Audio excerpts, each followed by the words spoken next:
Hi everyone, Christine Abrams here at Christine's Craft Table, coming to you on day 15 of the National Crochet Month Challenge, and today's topic is blanket.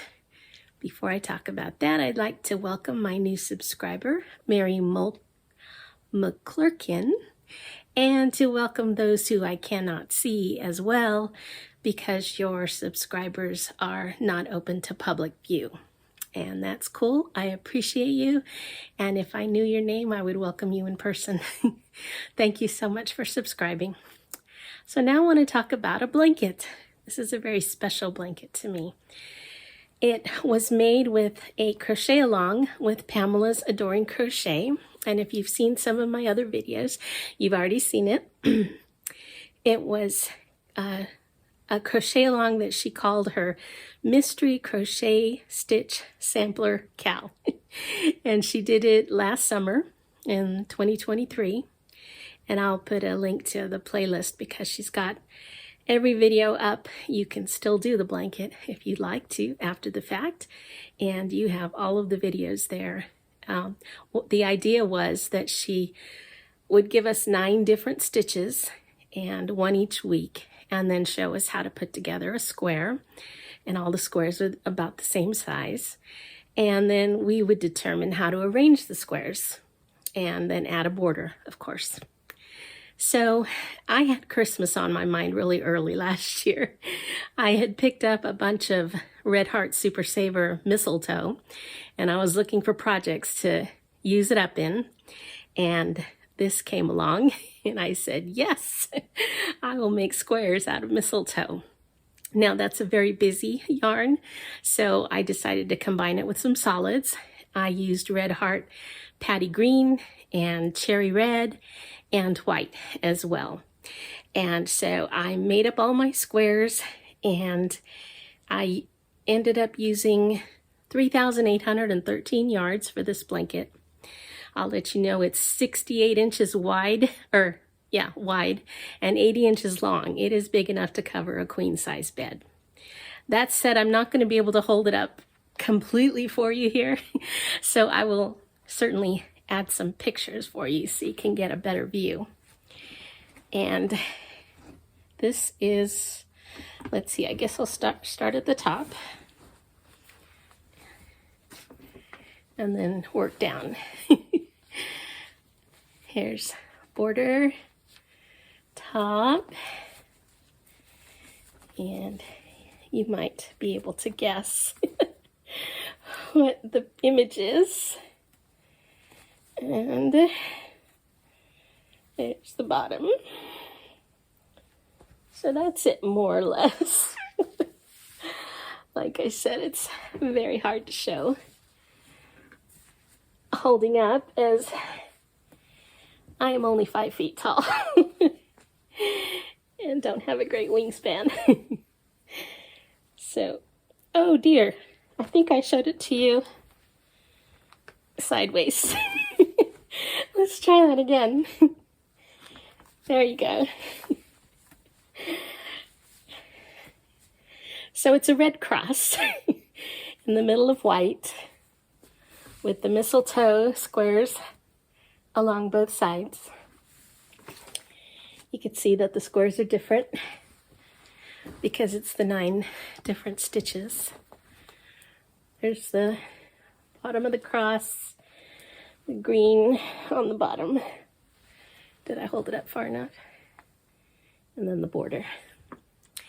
So I wanted to tell you a little bit about the story of this blanket, why it's so special to me. When it came time to arranging the squares, I kept trying to work it into a random kind of patchwork pattern, and it just wasn't looking right. Sorry, I'm out of breath. So I kept playing with it, and then suddenly it's as if the squares themselves were speaking to me. Not audibly, I'm not crazy, but they did kind of work themselves into, the first thing was the reds. I saw that I had enough to make a cross. And again, I had Christmas on my mind, not Easter. But for me, yeah, the cross was it. And then I decided to put the red around it to make it stand out. The green on the bottom, grass, I guess. Though I don't know if the original cross was on grass, probably not. And then I used the mistletoe around the sides and top as a festive addition.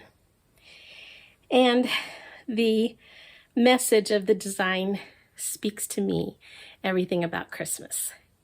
Because without Christ coming to this earth and dwelling with us and sacrificing his life on this cross, or on the cross, for me there would be no reason to celebrate Christmas.